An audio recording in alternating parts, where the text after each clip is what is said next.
Hello and welcome to another episode of On the Floor with Wayne and Rob. I'm Wayne Highlander, National Sales Manager for Bona Adhesives, and my esteemed colleague is Rob Johnson from Bona Training. Esteemed colleague, huh? esteemed colleague. Esteemed colleague. Is that because I have a new job title? Yes, you've been upgraded in life. Yeah. You're no longer esteemed colleague. You're not upset with the world now. You're an esteemed colleague. Esteemed colleague. Yeah, yes. Yeah. Oh, yeah. Rob, happy Christmas, my friend. Merry Christmas to you. Merry Christmas, Wayne. Yes. Merry Christmas. You know something? I know you're not a big Christmas guy. I'm glad to see you doing a little Christmas show, though. It looks like that hard heart of yours is starting to soften up. It's that time of year, it looks like. So I'm glad to see you coming around. I've never said I'm not a Christmas guy. I love Christmas. In fact, I hate people that, Christmas. I used to know someone that does every year complain about Christmas. I just don't get overjoyed at the whole festive thing. But I really appreciate it in my own way. I do. And the reason for the season, I'm all in, man. But are you sure? Because I didn't think last year we did much of a Christmas thing. I didn't think you were into it. Wasn't my fault. It's on the floor with Wayne and Rob, the esteemed colleague, Rob. You made me mad last Christmas, I think. I can't remember why now, but I've forgiven you. Wow. So yeah. So I made you mad about Christmas. During Christmas time period, I think you made me mad about something. Can't remember what it is now. I guess I should forgive you. Wow. Well, I feel great. Yeah, forgiven. You feel forgiven? Yeah. Jeez. Good. I'm gonna sleep well now. You know something? I had two things happen to me in the last few weeks. Over the last few weeks, I'm going to tell you the following things that I've lost. I lost my very good fishing jacket, expensive fishing jacket I've had for almost 30 years. I lost my headphones that I loved, and I can't stand traveling without headphones. I lost my sunglasses, and I never buy expensive sunglasses because I feel like I don't deserve them because I can't take care of them. I lose them. But I thought this was the one pair I'm going to really, really, really try and not lose. But I think it might have been in my jacket that I lost. And I lost a fishing pole. And I have I keep racking my brain. I keep searching, it must be here somewhere. What kind of headphones were they? They were, I think they were like Gold Crusher. I don't know what they were. Dre Beats or something. I don't know, something like that. But I lost them. I know where they are. So you lost a jacket. You lost sunglasses, headphones, fishing pole. Yeah. Do you want to give everybody your home address where to send these Christmas gifts, or? Oh no, I'm not. I'm not. This is the saddest. This is the saddest way I've ever seen a little kid ask for Christmas gifts, ever. Merry Christmas, and by the way, Merry Christmas. But you're not going to believe what I lost. Yeah. Just the timing. It just so happens, anybody out there who's looking for suggestions, because I really need this stuff. I told my wife I'm not replacing the fishing pole. I'm not replacing the jacket. I've got other jackets. I'll deal with that. I'm not replacing the sunglasses, but I have to replace the headphones. Not these ones here. The other headphones. But on the other side, where there's a yin and yang, I found a flash drive. And who knows what would be in it, right? I have just a flash drive. And I plugged it into the computer, and it's somebody else's music collection. Okay. You found a flash drive? Flash drive. Where? In the airport. All right. And so in the corner of the airport, like, it's probably been there forever. And it's one of those really small ones. You know what I mean? Yeah. And I plugged in my computer. Some dude's, guys or gals, music collection. And whoever he is, I hope he backed it up, man. I hope he had back, because it's very extensive. And I want to shake the dude's hand. Really? And yes. And holy smokes, is it good? And I'm a music aficionado, as you know. You are Mr. Music, I definitely. don't get surprised very often. Here was his. He had a old 70s blues and funk. There's like 280 songs in there. He had a Chicano soul, blah blah blah music. Can't remember Chicano something or other. And it to me, that's like old 70s or old 60s soul music. Smoking good songs on there. Almost 300 of them. And then he had a old Mexican. Motown type. It's type like old stuff. Motown to me. It's old Motown. Yeah. Yeah. Then he had like a funk something or other music thing, and the last one was old Mexican music. I happen to love old Mexican music. I can't explain I don't know the singers or the songs, but anyhow, it is whoever this guy was. I want to and whoever he is, Rob. I bet you he's in a car club. I bet he's got an old lowrider somewhere. He's in some kind of a car club. He's probably 60 years old. You know what I mean? And I hope he backed it up, man. But I'd like to shake the guy's hand. It is a smoking good. All right, I just wrote down old Mexican music. I wanna look this up, find out what old Mexican music is. You know what? Because all I'm thinking is like John Wayne movies, the kind of music you played there. So this is so good. I want to hear what old Mexican music is. Yeah. Maybe I'll send you the flash drive, but I don't want to lose it. Either that or send me a couple of the names of the songs. Yeah. All right. I'll do that. And I'll look that up. Now I want to listen to what old Mexican music is. Because if you saw my playlist and everything, I go from Frank Sinatra to AC/DC to En Vogue. I got everything on there. Old country. I got it all. I'm sure it's very pedestrian. But I don't even know why. But I'm glad it makes you happy. I don't even know why I went there. Okay. Yeah. I've even downloaded some of your bluegrass stuff. Oh, there you go. You even got me on some of that stuff. All right. So I got a little bit of everything on mine too, but all right. But old Mexican music? No, I don't. Love it, man. I crank it up as loud as I can take it and love it. So you're a music aficionado. Mm-hmm. How's your Christmas music? How's your Christmas music list? I don't have a lot of Christmas. Not a big fan of Christmas music. I hate to say the traditional.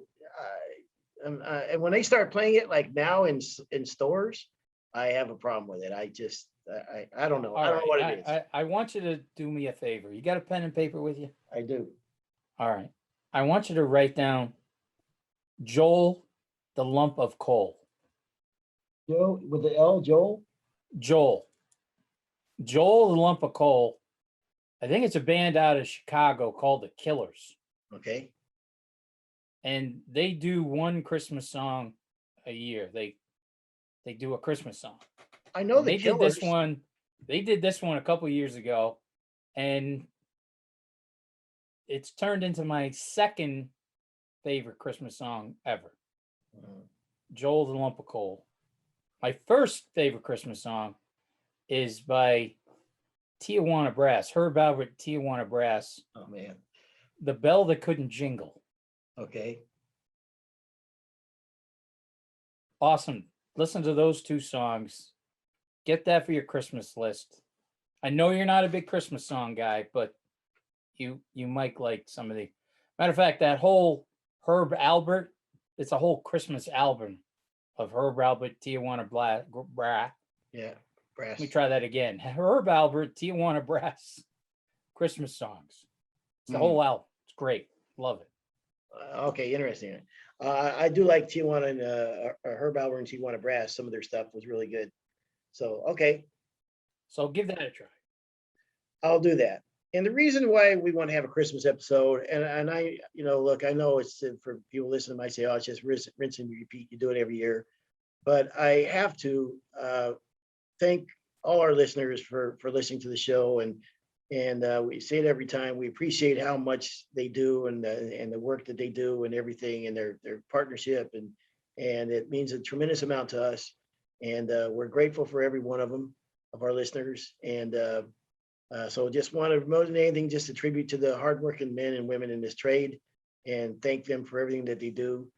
And Rob, I wrote down. I'm gonna read this. I was thinking about this earlier today.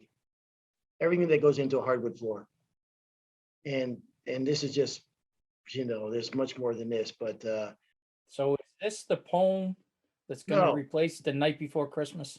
no, this isn't a poem. I Not think at I all. was reading this thing that you wrote. Go ahead. Read it. Yeah, it's not a poem at all. But I think, all right, well, it's Well, this is a story. I think this could be the Wood Floor Man's Night Before Christmas. okay. I'll read it. Read it. All right. So, I was thinking about everything that goes into a floor before it gets to the homeowner's house.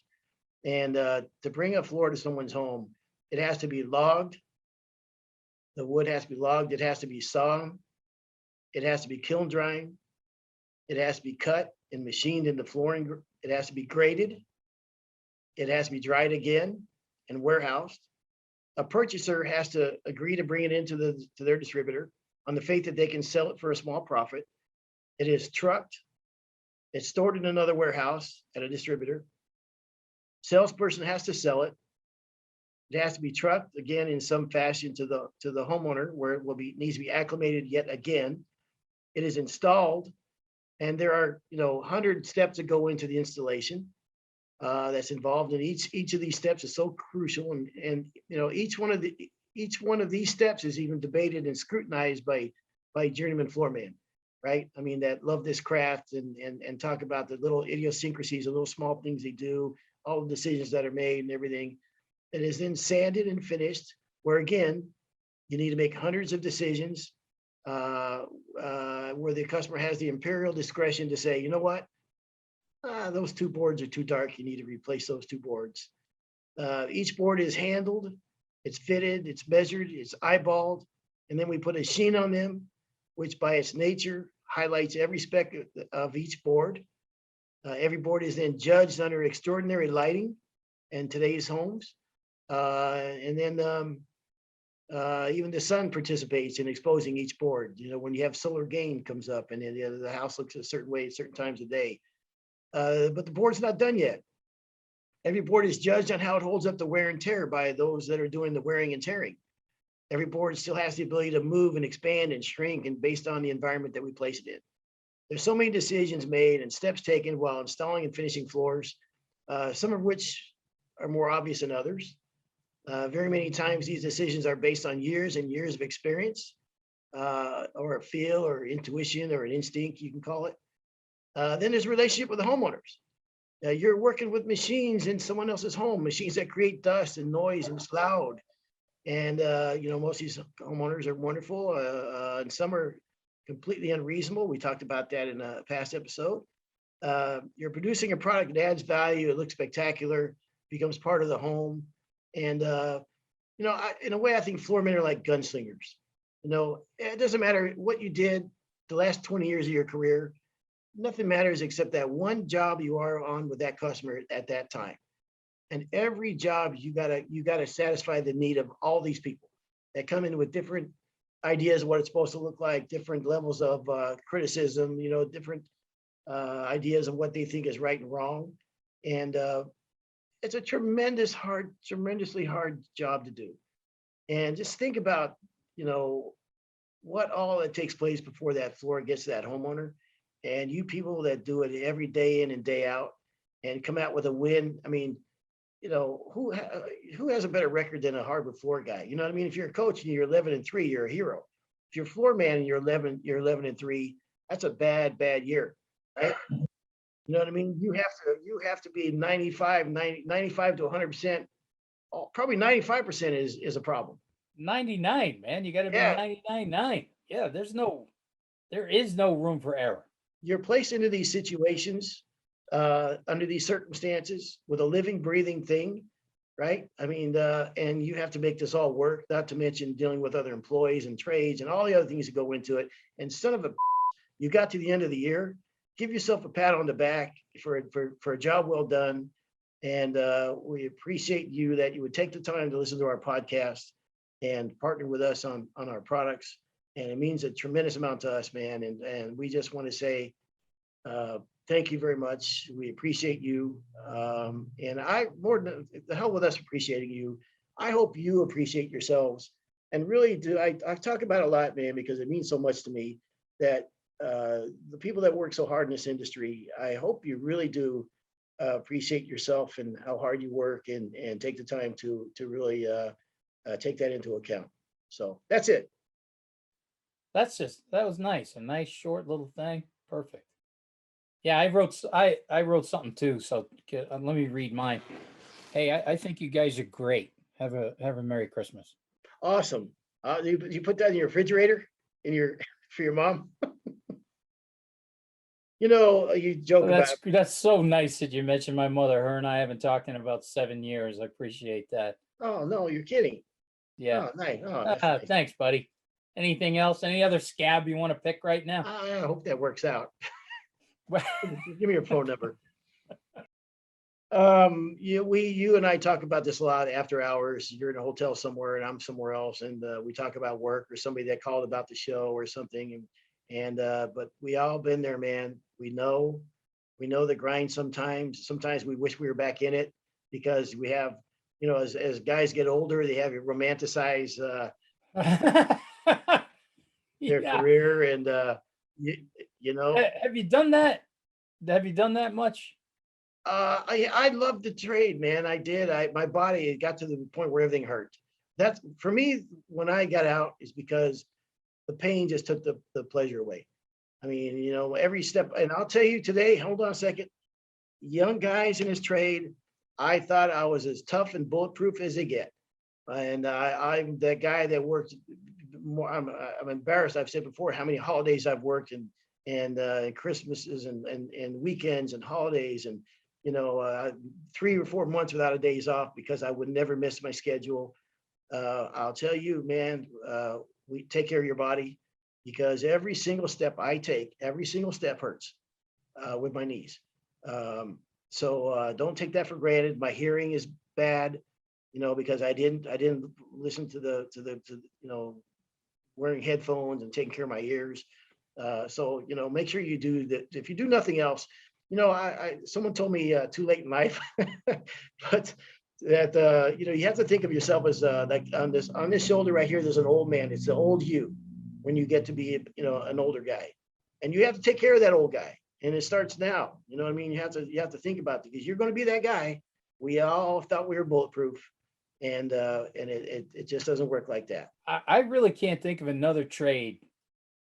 I'm while you were talking, I was really starting to think what other trade works like floor guys, wood floor guys. I can't think of anybody else that works the nights, the weekends, 7 days a week, if it calls for that.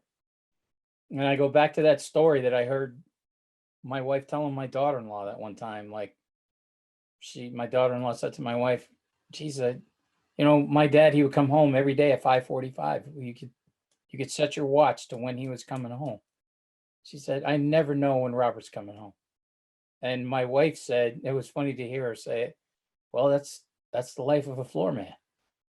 If they can get a coat on, they're going to get a coat on. If they can finish the install, they're going to finish the install. The best you can do is keep your supper warm for them. But she never saw anybody, you know, she wasn't, until she met him, she just never saw anybody that worked. And they're in the medical profession, you know, she's a nurse and everything. They're hardworking people. But something about floor guys, wood floor guys, that you just never know. You just can't, you know, even guys who are, you know, laying tile, stuff like that. I remember seeing them on the job. They seem to go home at the end of the day. They would go home, right? Yeah, They would go home, right? Yeah. But man, if it's 5:30 and you're screening, you know you ain't going anywhere. You know that you're going to stay and get that coat on, get that stain on, water pop, whatever. Yeah. And I never saw that with other trade ever. You never saw a carpet guy hanging out till 11:30 at night, you know, getting carpet. I never did. Yeah. When I saw, you know, electricians, you never saw these guys? No. I think that there's so many steps into doing hardwood floors, and each one of them is so critical. That is part of the reason. And you know, you asked me about it, but do I romanticize about it or whatever. I do. And what got me though, is as much as I'm saying these things and what's your ear protection and what's your knees and stuff, I love the trade, man. I still do. I'm actually jealous. I don't pine, like, I don't want to be 20 years old again. I don't want to be 30 years old again. That ship has sailed. I'm very happy with where I am in life now. And I wouldn't turn the clock back one day, I've said before, but I do get sometimes jealous about the opportunity these guys have, the younger guys have. I would have loved to show off my work on social media and seen other guys and get inspired. I would love to have been able to share information back and forth like it's being shared right now. I love some of the tools that are out right now that we didn't have back in the day. I think it's a great time to be in the trade. I really do. I think also if you look at what's coming down the pike, the floor guys will be in demand. And when I say guys, and I hate that we both do this because there are so many women in this trade that kick and do a When I say fantastic job. guys, I mean women too. Yeah, I hope people know that we're including them both. There's more and more women getting in this, and there's damn sure a need for them and a place for them, and they're doing fabulous work. So almost every single training I do, there's a woman there. I'm just blown away by how many women are coming to training, have their own companies, or, well, you know what? I shouldn't say I'm blown away.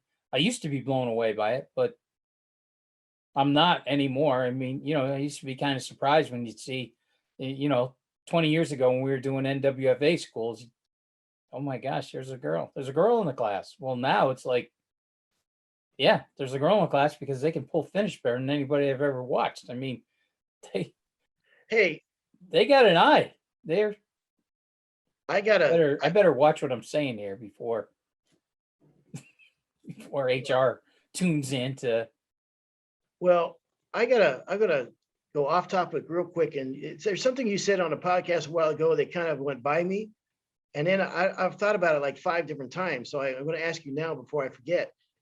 You mentioned something about pulling a T-bar and pushing a T-bar. The amount of the how it can change the sheen level of the floor. You know what I mean? Can you go over that one time? And I'll get back to the episode, but this has been on my mind. So no, I didn't say pulling and pushing. Okay. I said pulling and dragging. Yes. Yeah. Okay. So can you talk? So after you said that, it makes sense to me. You're using a certain amount of pressure one way, and Yes. It's not consistent going the other way. Exactly. Can you touch that on that for a minute? Okay. I got my T-bar in my hand. Left hand, top of the bar. Right hand, lower on the bar. Okay. Two fingers, if you will. Barely holding on to the bottom hand. I'm walking and looking at the wall, dragging the bar behind me. Right? I get up to the wall.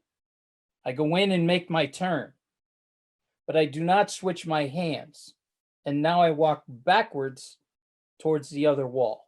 And it's not because you're not bihandual. No. But now, before, when I'm walking forward, okay, and the left hand is on top,